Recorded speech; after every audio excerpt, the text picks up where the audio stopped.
¿Cómo están? Les saludo nuevamente con mucho gusto en esta nueva oportunidad. Vamos a hablar en esta ocasión de tres definiciones en el sentido del calor y la temperatura. Vamos a hablar de calor latente de vaporización y calor latente de fusión. Lo primero que me gustaría comentar en este sentido es hacer una diferencia muy importante entre el calor latente y el calor a secas, por así decirlo, ¿no? Normalmente nosotros asociamos el calor a un aumento de temperatura, y esto es cierto. Los físicos le denominan calor sensible. A este calor, cuando le es suministrado a una sustancia o a un cuerpo, normalmente se eleva su temperatura.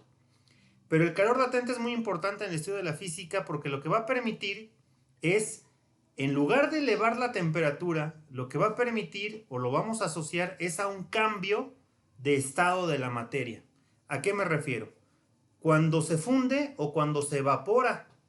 ¿Qué cosas se funden? Pues los sólidos.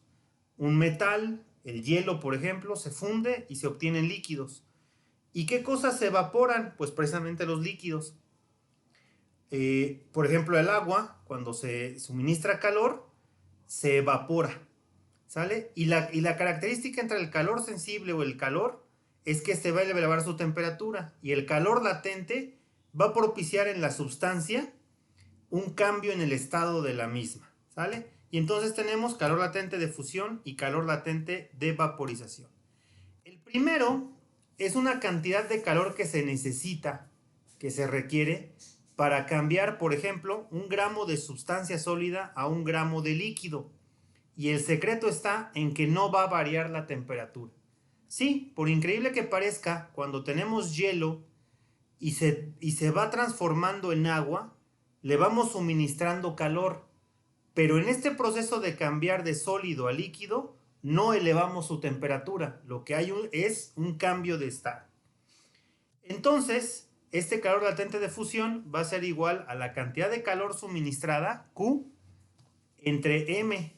Ya sabemos que M es la masa y Q es el calor. El calor en calorías o joules, como unidades de medida, y la masa en gramos o kilogramos. Mientras que el calor latente de fusión va a estar en calorías sobre gramos o joules sobre kilogramos. Si despejamos esta fórmula nosotros, vamos a obtener que el calor que se necesita para cambiar de estado sólido a líquido va a ser igual a la masa por esta constante que se denomina calor latente de fusión. ¿Y por qué digo que es una constante?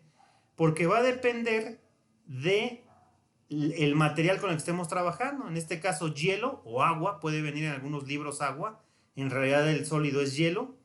80 calorías sobre gramos o 33 joules sobre kilogramo. Y así tenemos varios.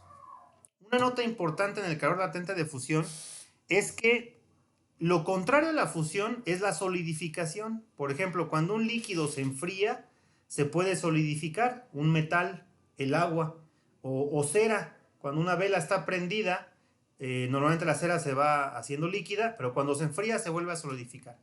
Entonces lo que tenemos es que la cantidad de calor que se requiere por una sustancia para fundirse debe ser la misma que necesita perder esta sustancia para solidificarse. Entonces, la cantidad de calor que se requiere para fundir una sustancia va a ser la misma que tiene que perder para solidificarse. Por lo tanto, decimos que con respecto a una sustancia, el calor latente de fusión es igual al calor latente de solidificación. De manera similar, tenemos el calor latente de vaporización. Todo va a ser idéntico, salvo que aquí lo que va a cambiar de estado es de una sustancia líquida en ebullición a vapor. Por ejemplo, el agua. El agua que está hirviendo a 100 grados centígrados se le sigue suministrando calor, no eleva su temperatura, mantiene su temperatura, pero se va convirtiendo en vapor.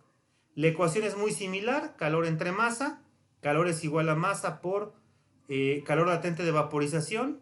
También hay un valor para cada sustancia según las unidades de medida, kilogramos sobre gramo o joule sobre kilogramo, y este constante va a variar dependiendo la sustancia de la que estemos hablando.